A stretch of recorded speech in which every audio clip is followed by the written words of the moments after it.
Watercolor mistakes are never going to stop happening. But as a beginner in watercolor, it can be immensely frustrating to see them happen again and again, mainly because you just don't know how to fix them. My name is Kristy Rice, and I'm obsessed with chasing joy through watercolor. And I'm here to help you along the way, to kick all the tradition to the curb, and to give you permission to take a free-spirited approach to this beautiful medium. So you're not going to hear a lot about rules from me and shoulds and coulds and woulds. And in fact, many of these watercolor mistakes we're about to talk about, they're not always mistakes. Sometimes they can be beautiful, happy accidents. But let's get into it. I'm going to show you how to fix, correct, or use some of these mistakes to your watercolor beginner benefit. First up, we have the weird lines that you didn't mean to make, but now how do you get rid of them? This painting was done over a year ago, but there's still hope. You're going to take clean water, and with light pressure, you're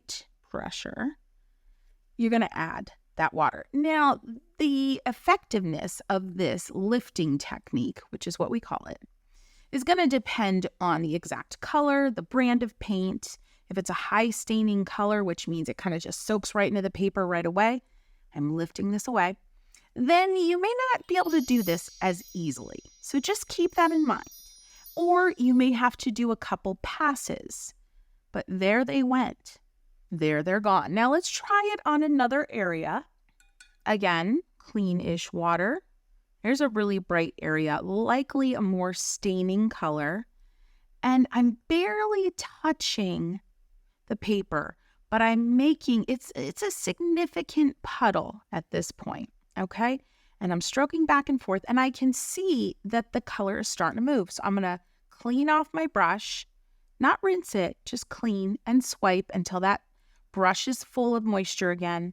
Swipe, and then just dab it off. You don't have to rinse, and swipe. And that is removing color, but also smoothing. Now I am grabbing a little more water, rinsing a little,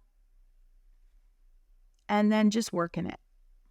But the key here with this lifting technique, which is going to help you in so many different ways, the key here, hear me, light pressure. Because if you're using a paper, for example, that is a beginner paper that isn't 100% cotton, totally fine, by the way. But that paper is going to start to kind of pill and look a little scrappy from all of this friction. All right. So if we keep that light pressure, we're going to keep that from happening. You can see there's a little bit of that still there, but it's pretty much gone for all intents and purposes.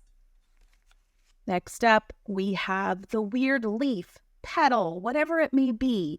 It kind of just didn't lay down on the paper like you thought. The shape is weird. Like, how do we fix that wonky silhouette? I kind of went outside of my own line here, and the leaf is already dark. So we can use that to our advantage. I am going to decidedly mix up a dark color that's going to work with this piece. So a little bit of like an emerald green. I'm not going to call out the exact brand I'm using. I had a little red on the palette there. That looks good. And it's a juicier, slightly almost syrupy texture, meaning a lot of paint, not a lot of water. Got that on my brush. I'm using a number 12 round here. The brush doesn't really matter. And I'm just going to go in to that area and just make that little outside the line smudgy watercolor moment look more purposeful. Now, I have a puddle of paint. I'm going to rinse and really dry my brush off and then kind of blend it out into the body of the leaf. Stop there. I'm going to blot my brush off again and then do a little sweep and wiggle. And you see I've created a blend. Now, I'm going to go and do a little bit of that over here because I also went outside of my lines. My nice leaf shape, I got a little out of control. So I'm going to do it over there. Rinse my brush, blot it off, and then just blend it out. blot it off again. Now it's almost, my brush is almost dry, but that's what we want. We just want that nice, soft touch to blend it out. And if you notice, as things are drying here in the first area you tried, if things start drying a little not so smooth, just go over it again with that damp brush, maybe a little dabbing, but again, it's light touch. Blot off on your brush if you feel like you're pushing around too much color. And there you have it. Your leaf shape is back in shape. Next up, that dreaded hard edge. There's a lot of different ways to handle this one. One of the ways could be very simply to almost just go into the area over here and make it look purposeful, like it was part of a cloud almost. Now that can be tricky depending on what's going on elsewhere in your sky. So here's what I would recommend. Again, grab yourself a nice juicy blue. It's gonna be strong, don't panic. You're gonna start over in this corner where you had your dry edge that you really didn't want to happen. I mean, we all want that nice kind of smooth-ish, flowy sky, right? Okay. Same idea, lay down a little bit of that color, kind of the same idea that we used for fixing this leaf. Now rinse your brush. I want you to blot your brush a little bit, and I want you to put a sweep right next to that color you laid down, okay? Rinse your brush again. Blot if it's kind of dripping wet, and go right next to your previous stroke. And as you're stroking, you're kind of carrying that color down. Rinse again. Go right next to your previous stroke. At this point, you're not even really dragging color anymore. And you can kind of repeat and get that whole sky a little wet. And then at that point, if you see any other spots that you feel like are uneven, you can go ahead and start that process again. Now, this is a actual technique. We call this pulling, P-U-L-L-I-N-G. I call it ombre because I like to make up names for things that help me remember. And then stroke, and you can even do one of these, right? Just picking up a marker from that architecture there. It's okay. And you can just stroke, and there you have it. Now, I actually like that little area there, but there you have it. If this is too bright, scoop up a little bit of it, blot it to the side, scoop. This is your lifting again. Told you that lifting was going to come in handy. And there you have it. Now, as this dries, you could get some weird splotchy areas. So my recommendation, just hang around at your painting table as this dries. So you can keep an eye on it and catch any weirdness that might start to happen. You might have to add a little bit of clean water, a little more lifting. You'll be good. You'll be golden or blue. You'll be blue in a good way. Okay, moving on. Next up, we have paint applied too thickly, too early. And now I have this flower and I don't really like the shape of it. So it's going to be hard for me to change its shape, right? Because that color is so there. And I don't really want to lift because then it'll just become a big yellow blob. So what I do in these moments is I grab my detail brush and I just grab a yellow that's a little bit more intense, maybe a little like orange, something like that. And I go ahead and change the shape by adding detail lines. Now I'm going a little darker than I might normally just so you can really see this one on the camera. But see how I'm able to change the shape, even just change the direction that it appears that those petals are moving. Now you might be wondering, oh, Kristy, now your other daffodils look weird. Well, go ahead and do some of that to them as well. And you can see I even started to do some of that here. So this is a great way to alter the shape of something that is going to be really hard to lift out like we did earlier on, while still giving it a really cool look, lots of nice kind of visual style. There we go.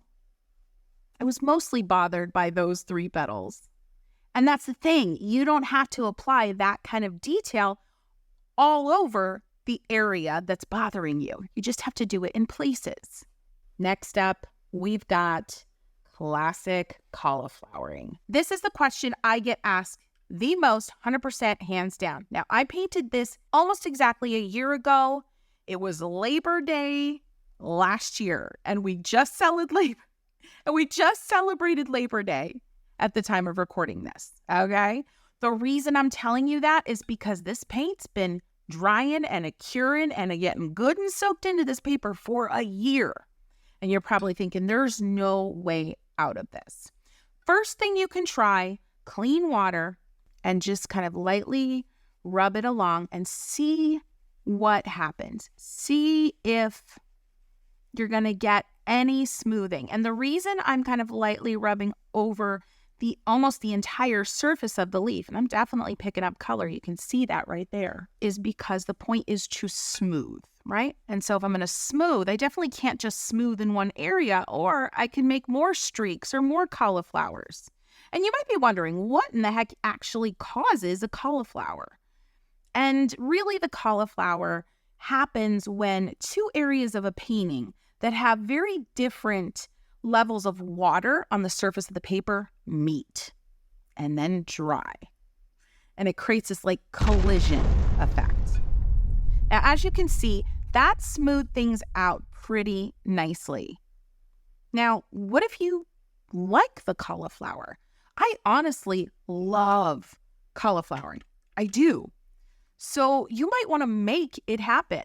Try to make it happen and use it in your artwork. I mentioned earlier that some of these mistakes really could be used in your favor. Now, I'm adventurous. I'm kind of a crazy girl when it comes to watercolor, and I will do things like this, and I will leave them and see what happens. I'm even going to spray here. Now, maybe we'll come back to her and see what she does and see if we actually like the cauliflowering that I work so hard to just remove. Here we have another one that we run into all the time, and it's my watercolors just don't look watercolory. They're too heavy, too thick. Yeah, you applied the paint too thickly maybe, or just too many layers, or you went dark too quick. These all could be perceived as mistakes. And honestly, yeah, this area is really dark. I don't like to put labels on things. I'm the anti-roll lady here in watercolor land, but let's just face it, that's not terribly pleasing to the eye. So, now stick around though, because what I'm about to talk about here, I'm going to quickly turn this mistake into something fabulous. First things first, that's probably too big of a brush because you want a little more control here. I'm going to grab my 1/8" dagger because I already even went out of the lines there. There's a lot of paint on here, remember, okay? So you need that control. You want to re-wet this area. And be careful because like I said, I actually have to go in here because I already got a smudge because I was just too out of control with that big brush. You want to wet this entire area as best you can, maybe staying away from the little tiny areas for now. And you can literally see, let me show you just how much paint is on this area. So much paint, okay? Now, with a slightly bigger brush, I'm going to use my 1/4" dagger. I'm going to do that lifting we talked about. Now, if you want to know more about these more classic, or shall I say basic techniques, I have a video I'm going to link down below, and it's basically kind of like my watercolor for beginner Bible, and it's definitely one you don't want to miss. Now, you see me kind of scrubbing a little. I'm just kind of bullying that paint around, but I'm lifting. Now, this is one of those paints that's a little more high staining because it's being a little bit more resistant to lifting. But you just keep adding water. You don't, again, want a lot of friction. And you really can control that by the pressure because lifting by nature causes a lot of friction. So you want to just go light pressure every time that brush touches down to the paper and lift and lift. Now I can tell right now, I'm not going to get much more up here. Another little trick is to just let the water sit on there for a while, maybe a minute or so. Now that's pretty puddly. So I got to be careful because I could lose control here and lose my shape. Let it kind of just hang out for a minute or two. You don't want it to dry. You want it to just kind of soak. And then try one more round of the lifting with the blotting on a paper towel or a rag. Now, I didn't really let this sit for a minute, but you can see, even just letting it sit there while the 20 seconds while I was blabbing on, I got a little bit more of a lift. Now, happy accent here, silver lining. Look at that cool, like dark halo effect. Gorgeous. Mwah, chef's kiss. Let it happen. Just another example of how a mistake can be seen in a totally different light. Now, here's a little trick I love so much. And don't forget, we're going to go back and look at that purposeful cauliflowering I did. But first, my little trick, my little something that I love to do in these dark areas that I tend to get a lot of in my work that I have to fix. Dab a little bit of unexpected color. I chose a pink. Now rinse your brush and lift away some of that unexpected color and see what remains. It's still going to probably be darker than what you originally intended to lay down on this paper, but it's becoming interesting. It's becoming tonal, meaning there's highs and lows, lights and darks. I added a little bit of fluorescent yellow. I might push that even more down towards the bottom, push it up towards the top, and let it do its thing. Yes, more friction from my brush, but I'm being careful, keeping an eye on things. There we go. And you could keep playing around with that. Maybe a drop of this blue. I don't know. Let it explode. Let it do what it's going to do. So yes, is it still a very dark leaf? Yes, but it's no longer one color. We've got some cool variations going on here. We've got this nice halo going on here.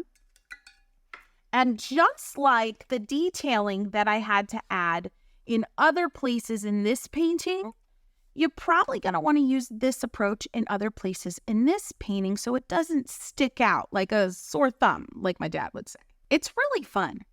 That's what I love about some of these techniques that go awry and are seen traditionally as mistakes. They're not mistakes, friends. They're opportunities. Now, this is another level of the judging and the push and pull and the lifting and all the things, the correcting if you must.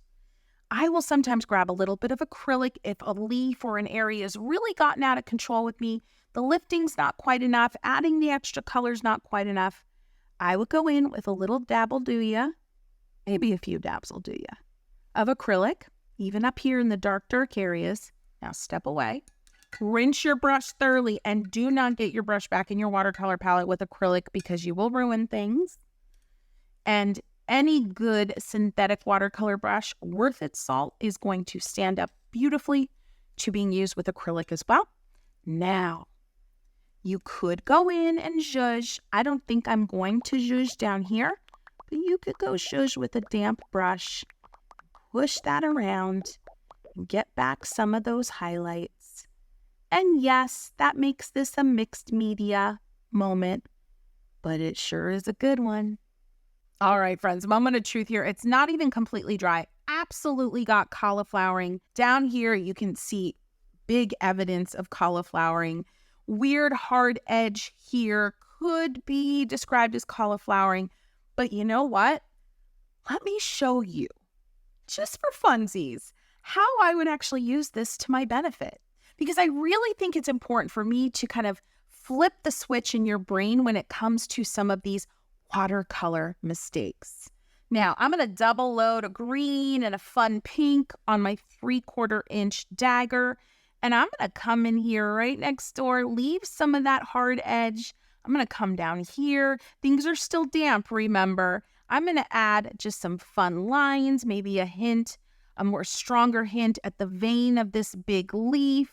And then all of a sudden, that cauliflower disappears. All of a sudden, that hard edge becomes part of the veins, perhaps, in the leaf. I can do a little bit of that over here as well. Kind of go right over it. And yes, you're like, Kristy, now you're getting too dark. You're going to have to go in and do that fix like you did just a few minutes ago. Yeah, maybe. It's okay though. It's a push and pull, a push and pull. And I said earlier, like these aren't mistakes, they're opportunities. These opportunities require maybe a little more push onto the paper, pushing color onto the paper, pushing water onto the paper, or maybe these opportunities require you to pull back some water from the paper, some color from the paper, I think you see where I'm going. Now, again, this is a big like focal point now. You might have to use some of these colors elsewhere to balance the composition. But friends, I cannot wait to see how you turn these mistakes into opportunities.